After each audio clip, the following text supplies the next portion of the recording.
انتہائی قابل قدر بزرگوں اور بھائیوں، گزشتہ بیان میں آپ حضرات کے سامنے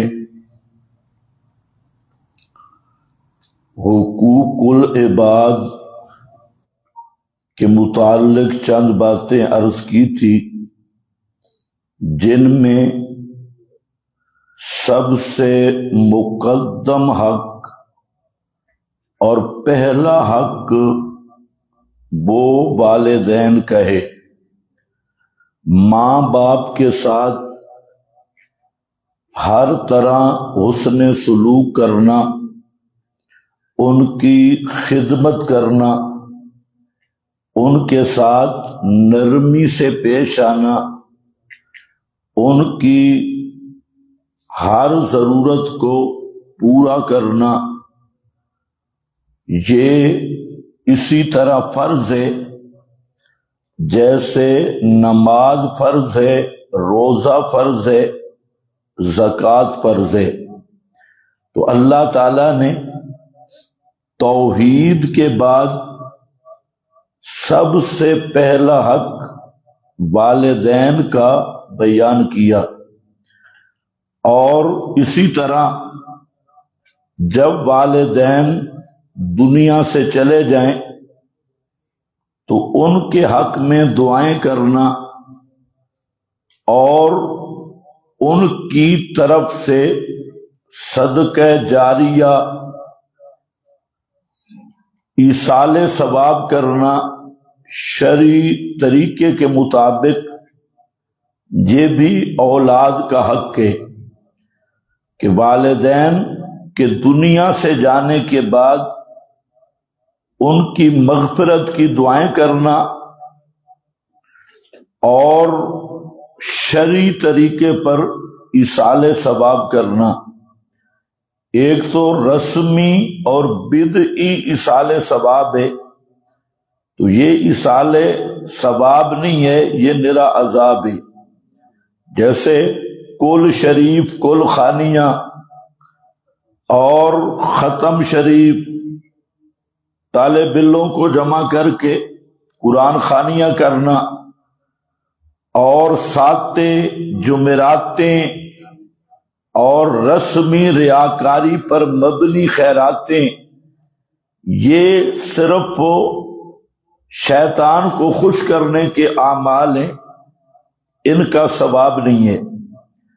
ایصال ثواب کا سب سے بہترین فرد یہ ہے کہ والدین کے لیے آپ صدقہ جاریہ کریں، مسجد میں حصہ ڈالیں، کوئی مدرسہ بنا دیں، قرآن کریم کے نسخے لے کر طالب علموں کو دے دیں یا پڑھنے والوں کو دے دیں کہ وہ خود اس پر پڑھتے رہیں جب تک وہ تلاوت کرتے رہیں گے، تو انشاءاللہ ثواب ہوتا رہے گا۔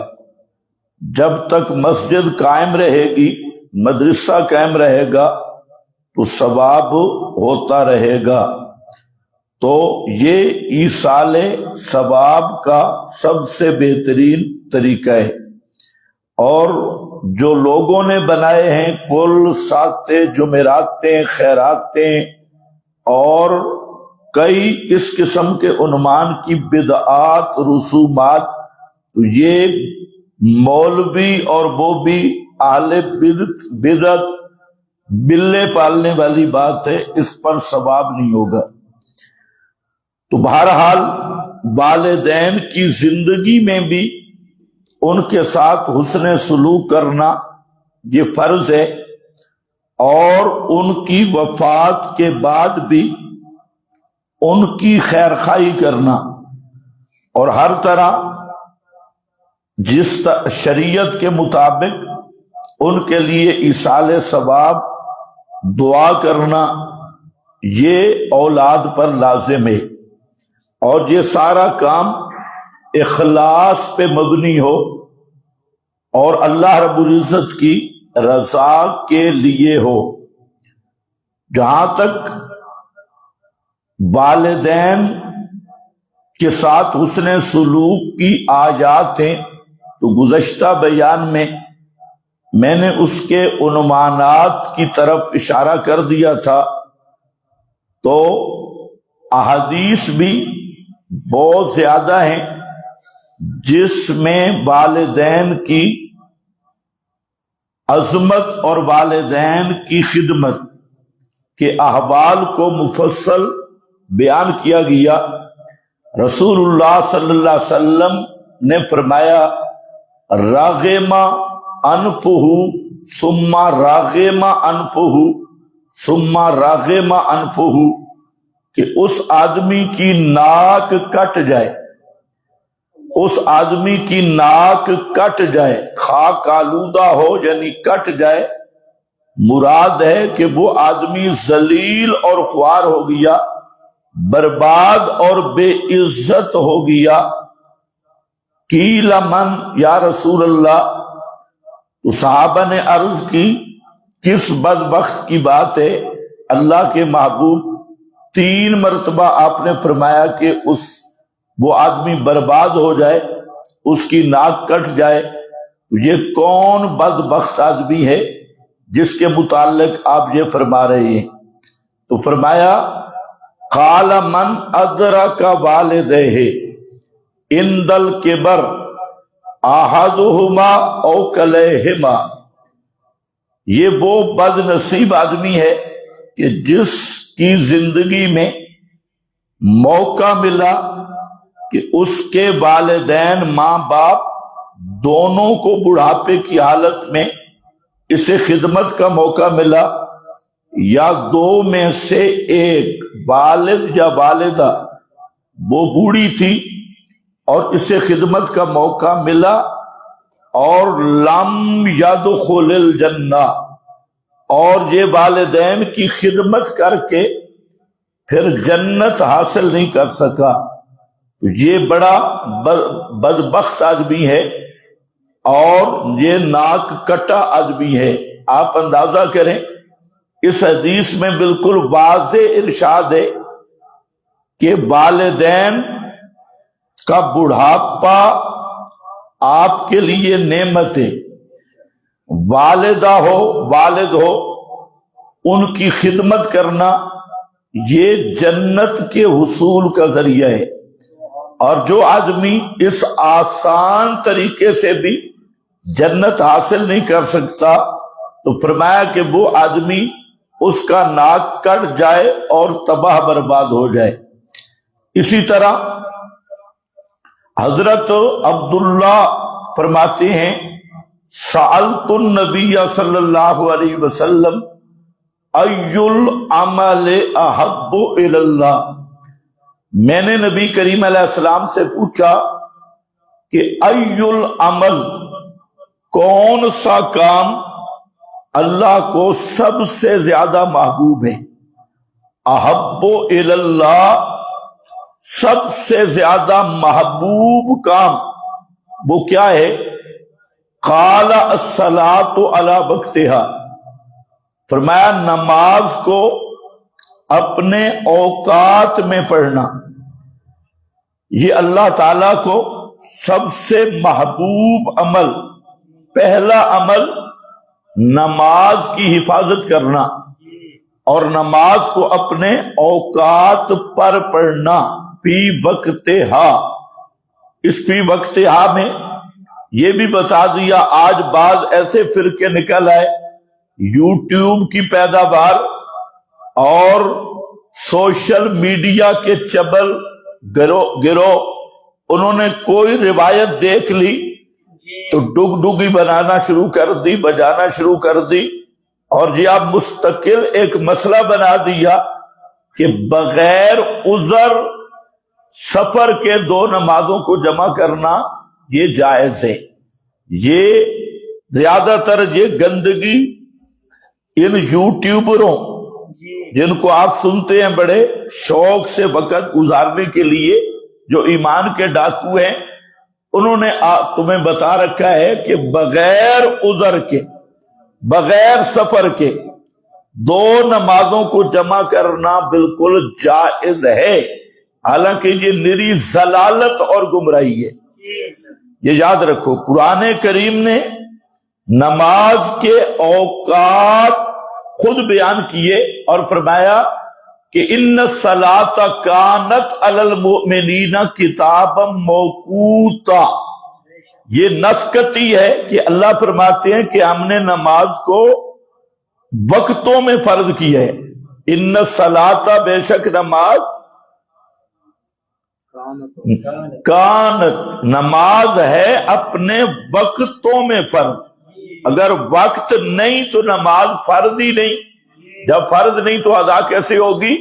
تو نماز کو اپنے وقتوں میں فرض کیا، اور پھر قرآن کریم میں بھی نماز کے اوقات مذکور ہیں، اور اس کا بیان محمد الرسول اللہ صلی اللہ علیہ وسلم کو جبریل بھیج کر اوقات کو متعین کر کے بتایا گیا۔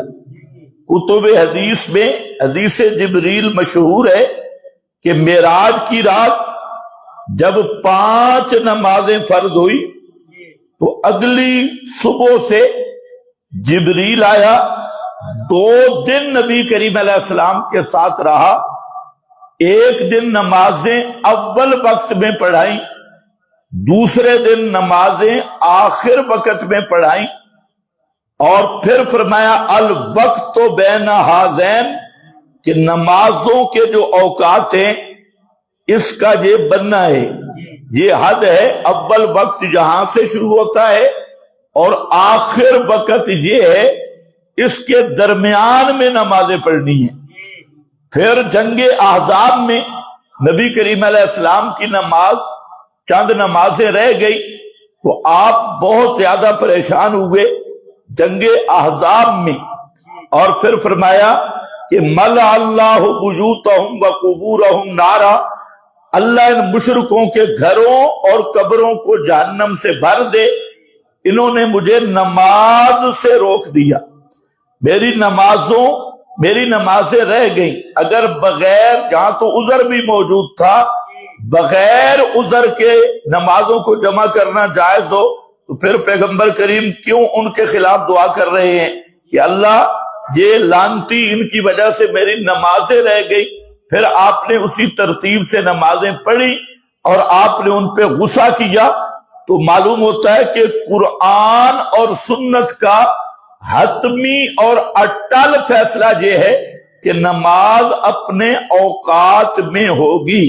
ہاں، اگر سو گیا، من نام عن صلاۃ اور نسیہا، اس حدیث پہ بھی غور کر لو، من نام عن صلاۃ اور نسیہا، اگر آدمی سو گیا اور اٹھنے کا ارادہ بھی تھا، نیت بھی تھی کہ میں اٹھوں گا اور نماز پڑھوں گا، لیکن نیند غالب آ گئی، سو گیا، جب مصروف ایسا تھا کہ ذہن سے بات نکل گئی کہ نماز پڑھنی ہے یا نہیں ہے، خیال نہیں آیا، تو فرمایا جو ہی اسے یاد آئے یا جو ہی بیدار ہو تو فلیصلیھا اذا ذکرھا، جیسے ہی یاد آئے تو اس نماز کو پڑھ لے، وہ ہے قضا نماز۔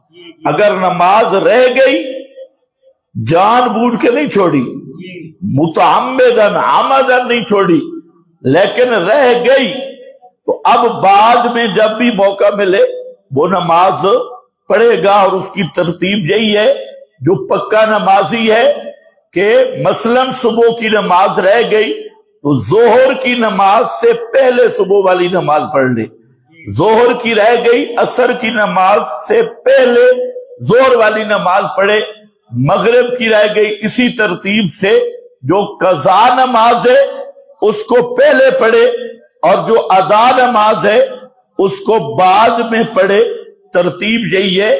لیکن وہ قضا نماز کا مسئلہ ہے، نماز کی ادا کا مسئلہ کہ وہ اپنے اوقات کے اندر ہوگی، اور نماز کی حفاظت کا مطلب بھی حفاظت الاوقات ہے، نماز کو اپنے وقتوں کے اندر پڑھنا ہے۔ اور سب سے بہتر یہی ہے کہ اگر نماز کے وقت اول مل جائے تو اس میں پڑھا جائے، نہیں تو کم از کم مکروہ وقت سے پہلے پہلے وقت مستحب میں نماز کو پڑھا جائے۔ نماز کے اوقات کئی قسم پہ ہیں، ایک اوقات مستحبہ ہیں، مستحب اوقات، اور دوسرے اوقات مکروہ ہیں، اور یہ ساری چیزیں سمجھنی چاہیے۔ تو بہرحال صحابی نے عرض کیا ای العمل احب الی اللہ، اللہ کو سب سے زیادہ کون سا عمل محبوب ہے؟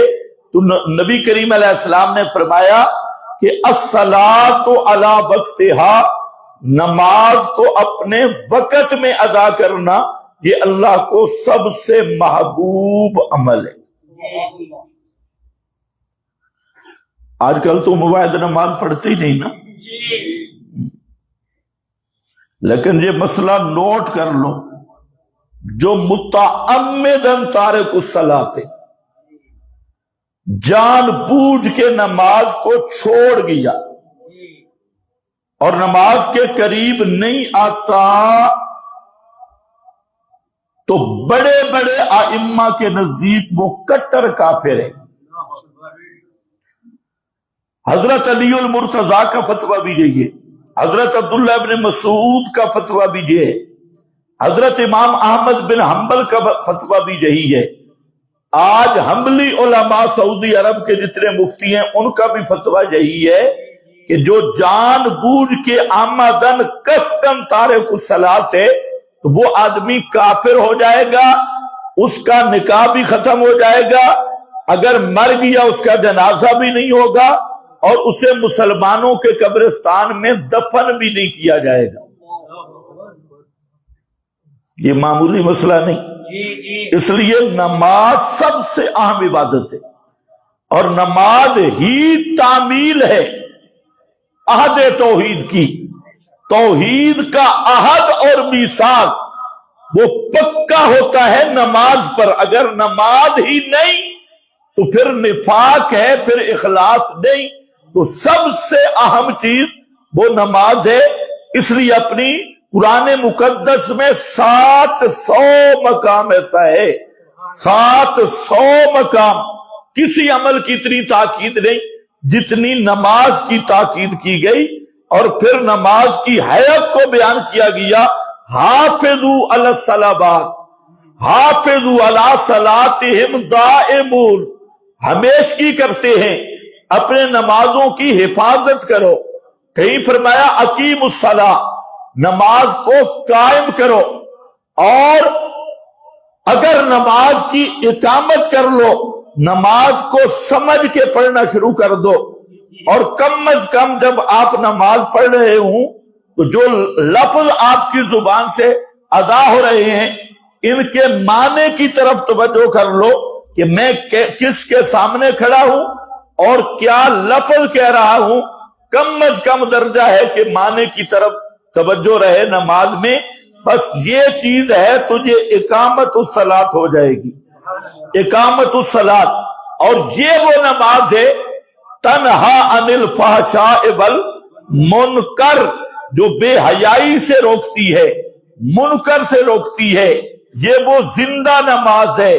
ہم نے نمازوں کو مردہ بنا دیا، زبان پہ پتہ ہی کوئی نہیں، اول تو پڑھتا ہی کوئی نہیں ہے، اور پڑھ بھی رہا ہے تو اللہ اکبر کے بعد اس کے ذہن میں دکان ہے، اس کے ذہن میں بازار حساب ہے۔ بھئی جب پوری اہمیت کے ساتھ آؤ، اللہ کے سامنے کھڑے ہو اس استحضار کے ساتھ کہ میں اپنے بادشاہ کے دربار میں پیش ہوں، اور پھر اللہ کی عظمت کا بھی استحضار ہو، دل میں اللہ کی عظمت موجود ہو۔ اب جب آپ کہیں گے نا اللہ اکبر تو اب اس کی ضرب تمہارے دل پہ لگے گی، اللہ کی عظمت کو پیش نظر رکھ کے اب وہ نماز تمہارے اندر کو صاف کر دے گی۔ تنہا عن الفحشاء والمنکر، جب 5 وقت اس دل کے ساتھ اللہ کے سامنے کھڑے ہوگے اور اللہ اکبر کی صدا لگائیں گے تو سب سے بہترین وظیفہ دلوں کو پاک کرنے کا وہ نماز ہے۔ جو محمد الرسول اللہ صلی اللہ علیہ وسلم نے تزکیہ کیا امت کا، تو قرآن کے بعد، ایمان کے بعد سب سے پہلی چیز تزکیہ رسول کا پہلا فرض وہ نماز ہے۔ اپنی نمازوں کو صحیح ادا کرنا، اور یاد رکھو دنیا آخرت کے سارے خزانے نماز کے اندر موجود ہیں۔ دنیا آخرت کی ساری برکات نماز کے اندر ہیں۔ اگر سچے نمازی بن جاؤ اور صحیح نماز پڑھنا شروع کر دو تو پھر درباروں پہ جانے کی ضرورت نہیں رہتی، پھر عاملوں کے پاس بھاگنے کی ضرورت نہیں رہتی، پھر پیروں خنزیروں، آج کل کے پیر تو خنزیر ہے اور یہ دنیا پرست ہے، کوئی دیوبندی پیر، کوئی بریلی پیر، وہ جو مشین لگا کے تزکیہ نفس کرتا ہے اور بیت کا ڈھونگ رچا کے لوگوں کے ایمان کا ڈاکو ہے، ان خنازیر کے پیچھے جانے کی ضرورت نہیں۔ صرف ایک ہی وظیفہ کامل کر لو، اللہ کے سامنے جب کھڑے ہو تو تمہاری نماز کامل ہو، اور یہ پیر سے کامل نہیں بنے گی، یہ ہمت سے کامل بنے گی، ہمت کر کے، قصد کر کے۔ اور یہ سب سے بہترین وظیفہ ہے۔ پیر تمہیں وظیفہ بتاتے ہیں رات کو اتنا پڑھنا ہے، دن کو اتنا پڑھنا ہے، بیچارہ ایک ٹانگ پہ کھڑا ہے، روٹی نہیں کھانی، فلانی چیز نہیں کھانی، حکیم ہے یا پیر ہے، فلانی چیز نہیں کھانی، فلاں یہ کرنا، وہ یہ تزکیہ نفس ہے۔ پتہ نہیں ابھی تک میں نے ایسا پیر نہیں دیکھا جس کا اپنا تزکیہ نفس ہوا ہو۔ یہ اپنے تزکیہ نفس کی حالت یہ ہے کہ منبر پہ بیٹھ کے جھوٹ بولتے ہیں، موضوع روایتیں، جھوٹی روایتیں، حکایتیں، اور جھوٹ بھی پیغمبر کریم پہ بولتے ہیں، اور جو پیغمبر پہ جھوٹ بولے وہ کافر ہو جاتا ہے۔ اب کافر تزکیہ نفس تمہارا کرے گا؟ تو اس لیے سب سے بہترین وظیفہ نماز والا، اور دنیا آخرت کی ساری برکات کی چابی یہ نماز ہے۔ اپنی نماز کو کامل کرو، اپنی نماز کو صحیح کرو، اپنی نماز کا اہتمام کرو، اور نماز ذوق شوق سے پڑھو۔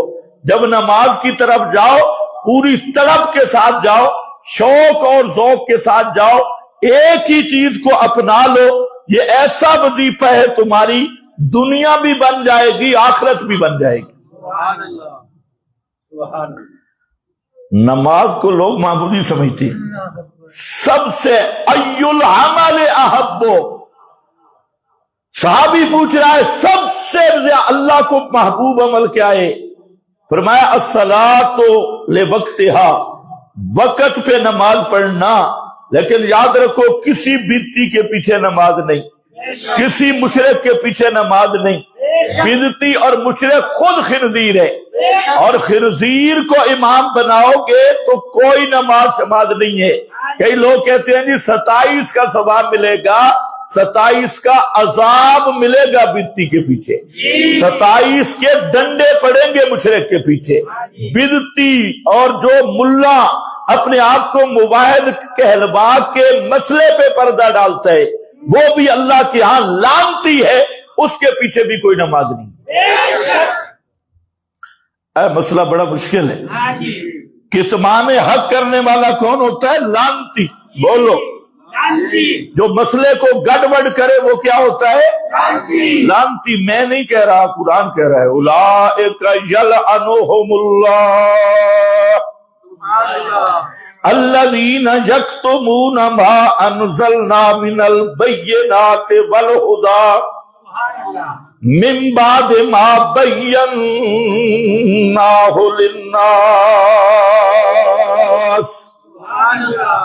وہ لوگ الذین، نام نہیں لیا کس طبقے کے، دیوبندی، بریلی، اشاعتی، اہل حدیث، کسی کا نام نہیں لیا، یہودی، نصرانی، نام نہیں۔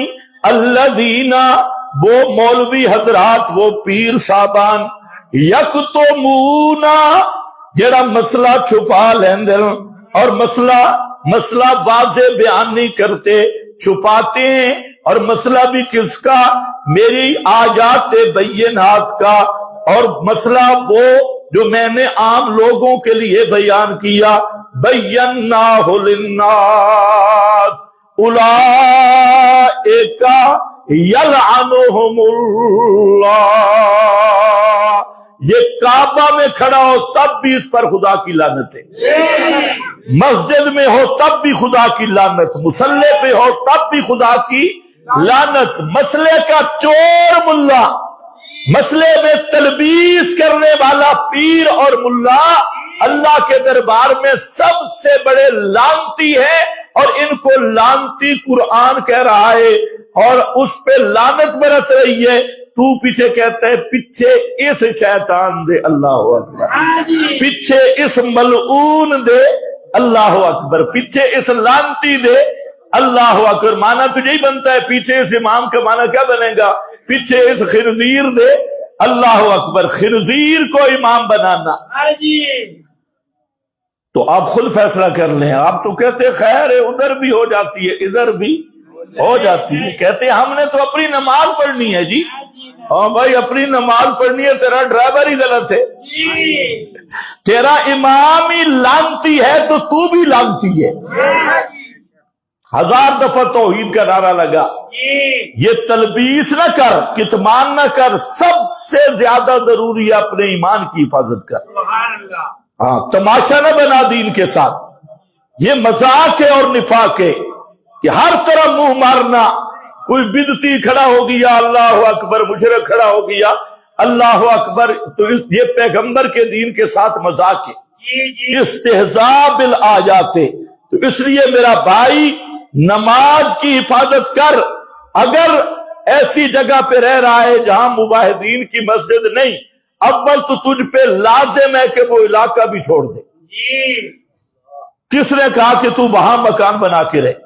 تو وہاں پہ آ جہاں مباہدین کا مرکز ہے۔ تو اول تو یہ ہجرت والا قانون تجھ پہ لاگو نہیں ہوگا کہ جہاں سارے مشرک ہے اور تو درمیان میں پھنس کے رہ رہا ہے، پھر کہتے ہیں جی مجبوری ہے، ادھر بھی مشرک ادھر بھی مشرک تھے، میں کدھر جاواں؟ اور تو جہنم میں جائے گا، کدھر جائے گا؟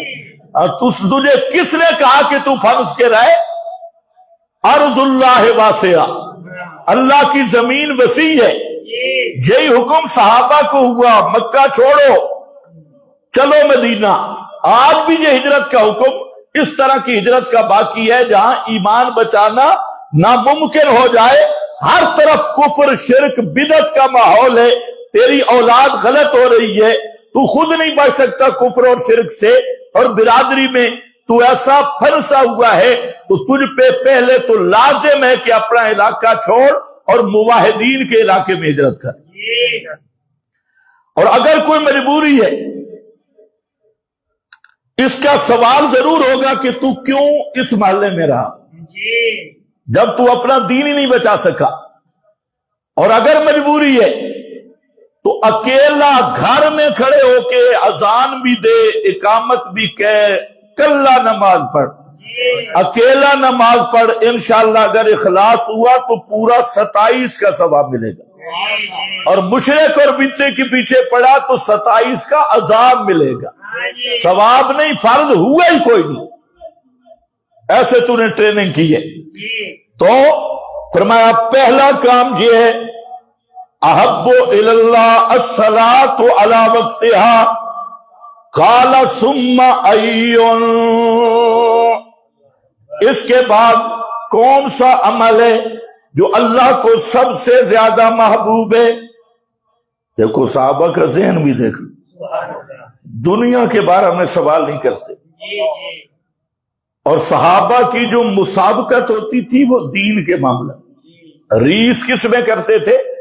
دین کے معاملہ میں، کہ میں دین کے معاملہ میں اس سے آگے نکل جاؤں، یہ مسابقت ہے۔ اور اس مسابقت کا معنی کیا ہوتا ہے؟ دوڑ میں مقابلہ کرنا۔ مسابقت کا معنی دوڑنے میں مقابلہ کرنا۔ صحابہ مقابلہ کرتے تھے، اور یہ مقابلہ محمود ہے، لیکن وہ مقابلہ کس میں ہوتا تھا؟ خیرات میں۔ انبیاء بھی مسابقہ کرتے خیرات میں، دین کے معاملہ میں، کہ میں آگے نکل جاؤں، میں آگے نکل جاؤں۔ بعض لوگ سمجھتے ہیں کہ اس طرح کا مسابقہ کرنا یہ کہیں ریاکاری نہ بن جائے. اور بھائی یہ ریاکاری نہیں، یہ ترغیب ہے. ایک آدمی دین کا کام کر رہا ہے اور وہ کہتا ہے کہ میں ایسا کام کروں گا کہ کوئی بھی ایسا کام نہیں کر سکے گا، یہ محمود ہے، یہ مقصود ہے. تو دین میں مسابقہ اور دوڑ کرنا کہ میں اس سے آگے نکل جاؤں گا، یہ صحابہ کا محبوب مشغلہ تھا اور مقصود مشغلہ تھا. اور صحابہ نے جب بھی نبی پاک سے پوچھا آخرت کے بارے میں پوچھا، دعا بھی کرائی کہ آخرت کے بارے میں کرائی. ہم اور آپ ہیں، مجھے تجھے یاد نہیں کہ کوئی آدمی میرے پاس آیا ہو سوا چند ایک کے، اس نے کہا استاد جی دعا کرو اللہ موت ایمان پہ دے، اللہ جہنم سے بچا لے، عذاب قبر سے بچا لے. سوا چند لوگوں کے میری زندگی میں کوئی آدمی یہ دعا کروانے نہیں آیا. دعا کس کی کرائی جاتی ہے؟ استاد جی حالات ٹھیک نہیں، استاد جی دکان نہیں چل رہی، استاد جی بیوی بھاگ گئی ہے، استاد جی گھر میں لڑائی ہوتی ہے، استاد جی فلاں کام ہوتا ہے. خدا کے بندے یہ بادشاہ سے مانگنا ہے تو کوئی بڑی چیز مانگو نا، اور وہ بڑی چیز کیا ہے؟ اپنی آخرت مانگو. تو اصل مقصود یہ ہے، دنیاوی کام بھی سنوارنے کے لیے دعا کرنا صحیح ہے، لیکن میں بات مقصد کی کر رہا ہوں، فکر کی کر رہا ہوں کہ دنیا کی فکر ہے، آخرت کی فکر نہیں ہے. اور صحابہ کا سوال کیا ہے؟ ایک ایک موڑ پہ اصحاب پیغمبر کا ذہن بھی دیکھیں. کہتے ہیں اس کے بعد ثم ایون، پھر کون سا عمل بہتر ہے؟ فرمایا ثم بر الوالدین. بر الوالدین پچھلا جمعہ جنہوں نے سنا ہے بہت توجہ کرے. الصلاۃ لوقتها حق اللہ، اللہ کا حق ہے. اور بر الوالدین یہ حقوق العباد ہے. حدیث میں بھی اسی طرح پہلے اللہ کا حق نماز والا، اور دوسرا کیا ہے؟ بر الوالدین، والدین کے ساتھ نیکی کرنا. بر عام ہے، بر عام خالص نیکی، زندگی میں بھی نیکی کر، مرنے کے بعد بھی نیکی کر. آج تو زندگی میں بھی گالیاں نکلتے ہیں اور والدین سے لڑائی کرتا ہے، حتیٰ کہ والد والدین کو قتل کرنے کے واقعات رپورٹ ہوئے کہ اولاد نے والدین کو قتل کیا، اور یہ کہلواتا مسلمان ہے. بر الوالدین، جب تک زندہ رہیں ان کی خدمت کر، ان کا ہاتھ بٹا، حتیٰ کہ ان کی زندگی میں ان کے خرچے کا بھی تو ذمہ دار ہے. ان کی ہر طرح کی آسائش کا خیال رکھ، ہر طرح کی آسانی کا خیال رکھ. اور جب جیسے میں نے ابھی پہلے عرض کیا، جب دنیا سے چلے جائیں تو شرعی طریقے کے مطابق پھر بھی ان کے ساتھ خیر خواہی کر، ایصال ثواب بھی کر. کیا کر؟ یہ دوسری دفعہ میں کہہ رہا ہوں، کیونکہ ایک مستقل فرقہ پیدا ہو چکا ہے. فرقہ شیطانیہ کہلواتے ہیں، عثمانیہ. وہ عثمانیہ نہیں، وہ فرقہ شیطانیہ ہے. ڈاکٹر مسعود الدین کی چبلوں کی جماعت بالکل خوارج اور شیاطین کی جماعت. انہوں نے کہا ایصال ثواب کوئی چیز نہیں، ایصال ثواب بالکل برحق ہے، اور یہ قرآن و سنت کی نصوص سے ثابت ہے، لیکن ہو شرعی طریقے پہ. یہ کل ساتے جمعراتے ختم، یہ ایصال ثواب نہیں، یہ نری بدعت اور بدمعاشی ہے، شریعت میں ثابت ہو. انشاءاللہ ایصال ثواب پہ میں مستقل آئندہ جمعہ پر اس پر بیان کر دوں گا. بہرحال وقت بہت کم ہوتا ہے. بر الوالدین، ایصال ثواب کا بھی آپ کے پاس بڑا موقع ہے. ایک صحابی نے پوچھا تھا کہ میری اماں فوت ہو گئی، اب میں کیا کر سکتا ہوں اس کے لیے؟ تو آپ نے فرمایا ضرورت ہے کنویں کی، پانی کی، تو آپ پانی کا ایک کنواں کھدوا دیں اور نیت یہ کریں کہ اس کا ثواب میری اماں جان کو پہنچے. وہ کنواں اب تک مدینے میں موجود ہے، بیر ام سعد۔ تو یہ ہے ایصال ثواب۔ ابھی مسجد کا کام شروع ہوگا، تو آپ جتنا ایصال ثواب کرنا چاہتے ہیں اپنے ہاتھ سے اینٹیں یہ جو سیمٹ ہے اور کام جہاں ضرورت ہوگی حاجی صاحب سے آپ رابطہ کریں، اور ایصال ثواب کی نیت سے جتنا مرضی ایصال ثواب کرے۔ یہ تو توحید کا مرکز ہے، جب تک یہ قائم رہے گا، جتنے لوگوں کے لیے ہدایت کا ذریعہ بنے گا، جو طلباء پڑھ کے جائیں گے، اور جب تک یہ مرکز جاری رہے گا وہ ایصال ثواب بھی جاری رہے گا۔ اس کے فوائد کا ایصال ثواب جاری رہے گا۔ یہ ہوتا ہے ایصال ثواب۔ کول 40 میں پڑوسی کھا کے بھاگ گئے اور سارے امیر لوگ بھاگ کے گئے، لیکن شیطان ایسا بے ایمان ہے کہ سچی بات کی طرف آنی نہیں دیتا۔ وہ اسی طرف لے جائے گا جس طرف ہر طرح کی گناہ ہوگا، فواحش ہوں گی اور اس طرح کی چیزیں ہوں گی۔ تو اب یہ ایصال ثواب مسجد بنانے والا دے ذرا مشکل ہے، کیونکہ مسجد بنانے والے ایصال ثواب میں نام بری نہیں ہوگی۔ محلے والے نہیں کہیں گے بھائی خان صاحب مزہ کر دیتے، موٹیاں موٹیاں موٹیاں، جھوٹا بڑا چنگا، فلانا بڑا چنگا، چاول بڑے اچھے، یہ واہ نہیں ہوگی۔ تو یہ سارے کام کیے جاتے ہیں شیطان کو راضی کرنے کے لیے۔ اللہ کو راضی کرنا ہے تو پھر اتباع محمد مصطفیٰ ضروری ہے صلی اللہ علیہ وسلم۔ فرمایا بر الوالدین، والدین کے ساتھ نیک سلوک کرنا۔ قال ثم ایون، کتنے عمل ہو گئے؟ 3، یاد بھی کیا کرو۔ سب سے پہلا اللہ کو محبوب عمل نماز کی حفاظت کرنا، نماز کو اپنے اوقات میں پڑھنا۔ اور دوسرا صحابی نے سوال کیا دوسرا کیا ہے؟ فرمایا سب سے محبوب عمل ہے والدین کے ساتھ نیکی کرنا، بر الوالدین۔ اور تیسرا عمل کیا ہے؟ تیسرا عمل وہ ہے جو آج امت مجموعی طور پہ چھوڑ چکی ہے۔ فرمایا تیسرا کیا ہے؟ الجہاد فی سبیل اللہ، اللہ کے راستے میں قتال کرنا، اللہ کے راستے میں جہاد کرنا۔ آج اس فریضہ کو ملا بھی چھوڑ چکا ہے، پیر بھی چھوڑ چکا ہے، اور امت کی ذلت کی وجہ بھی یہ ہے کہ یہ جہاد کو چھوڑ چکے ہیں، اور جو ہمارے حکمران ہیں یہ یہودیوں کے غلام ہیں اور امریکہ کے غلام ہیں۔ 57 اسلامی ملکوں کے یہ جو حکمران مسلط ہیں مسلمانوں پر، یہ یہودیت کے ترجمان ہیں اور یہودیوں کے ٹاؤٹ اور ان کے نوکر اور ان کے جوتے پالش کرنے والے ہیں۔ یہی وجہ ہے جب جہاد کا لفظ آتا ہے تو فوراً کیا حکم لگتا ہے؟ جی دہشت گردی ہو گئی، یہ دہشت گردی ہو گئی، یہ فلانا ہو گیا۔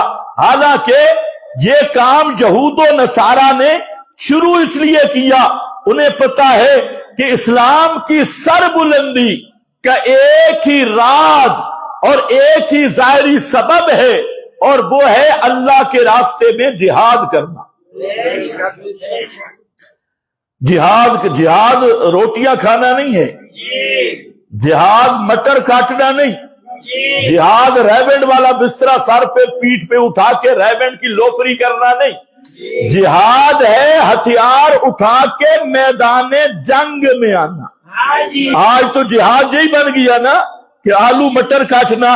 یاد رکھو یہ جو جہاد ہے نبی کریم صلی اللہ علیہ وسلم کا جو سیرت ہے، اور اصل سیرت کہتے ہی جہاد کو ہے۔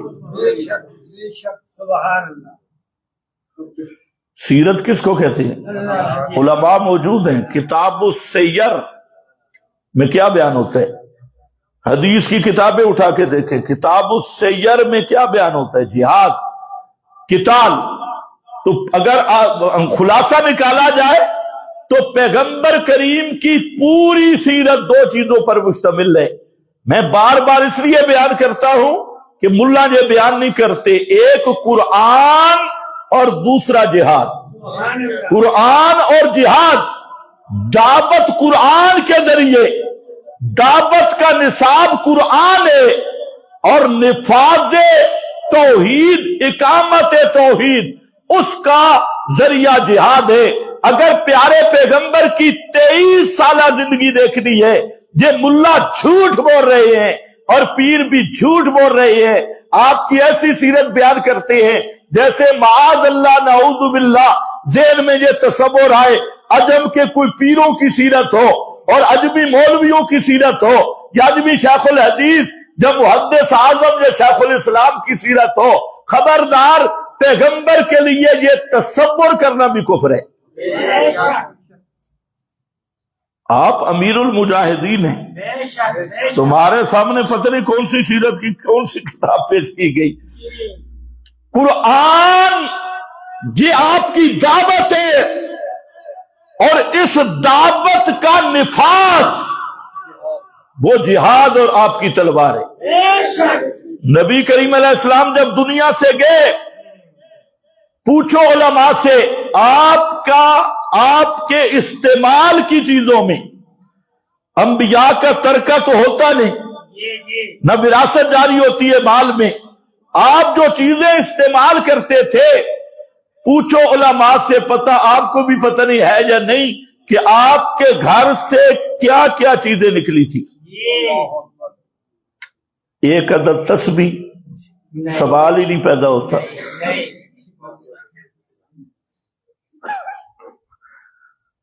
بسترا، چند بسترے نکلے ہوں، 11-12 مسواک،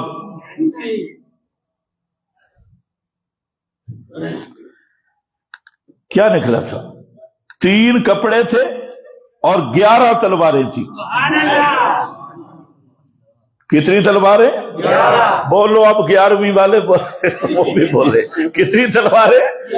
11 تلواریں، 11 تلواریں۔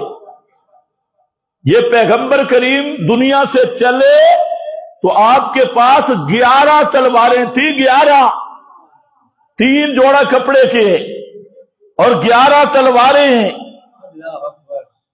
یہ کس بات کی دلیل ہے کہ آپ کی پوری زندگی کس پہ گزری تھی؟ جہاد پہ گزری تھی۔ جہاد میٹھے میٹھے مسئلے ملا کو بھی آتے ہیں، لیکن یہ ذرا کڑوا مسئلہ جو پورا ایمان یہاں ناپا جاتا ہے اور ایمان کی پوری پہچان جہاں ہوتی ہے تو یاد رکھو، اس لیے آپ نے فرمایا انا نبی سیف، میں تلوار والا نبی ہوں۔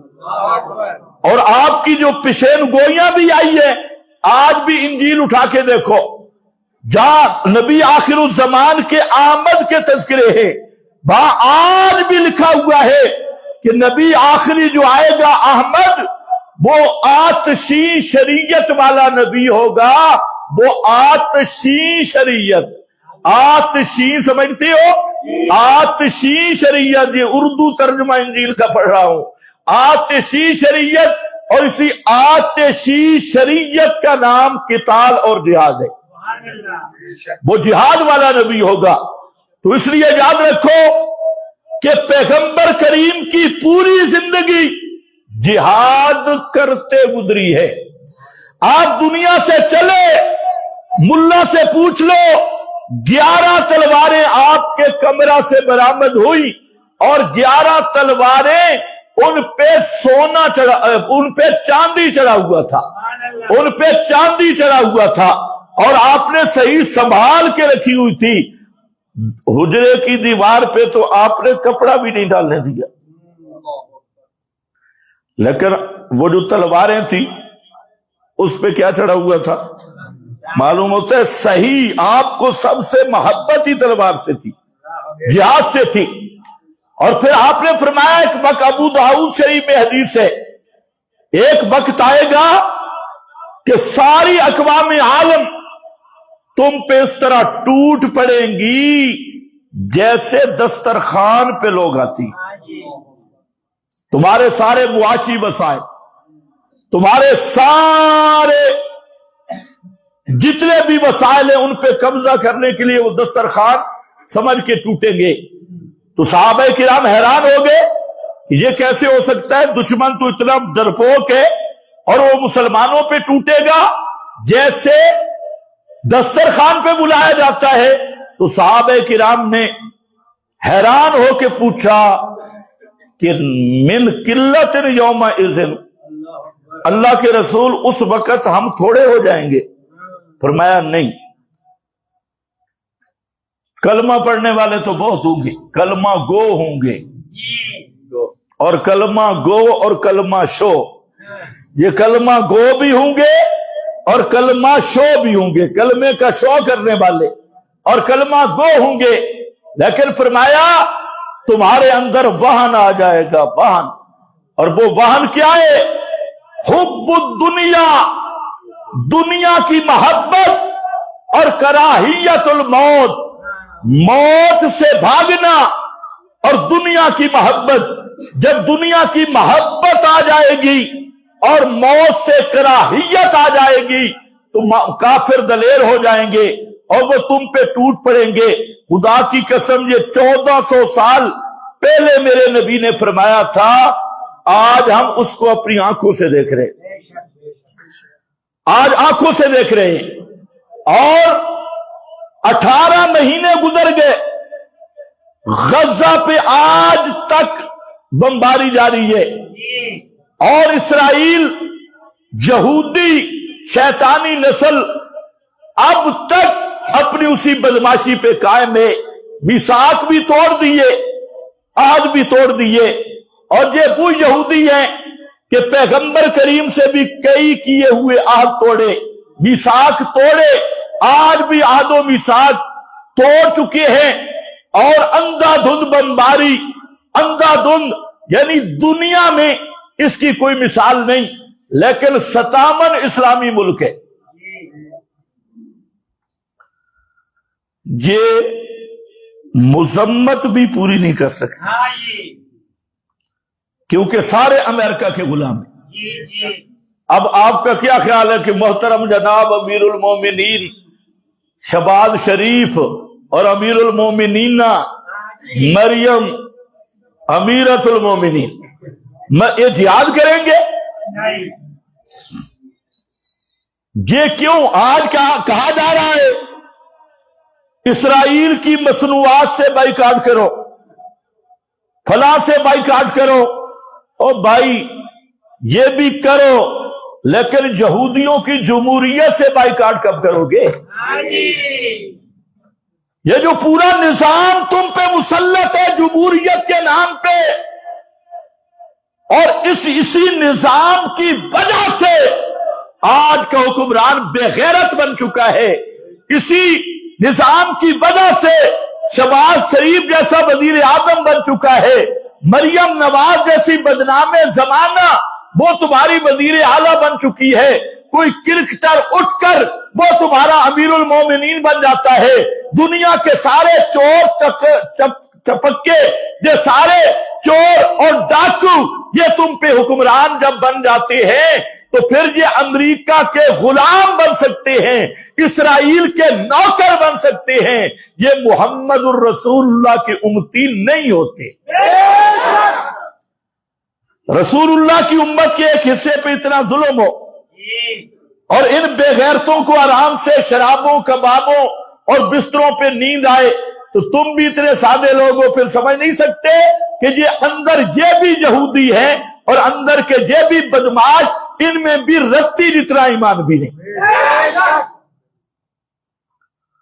کل پرسوں کچھ مولوی اکٹھے ہوئے، تقریری مقابلہ ہوا اسلام آباد،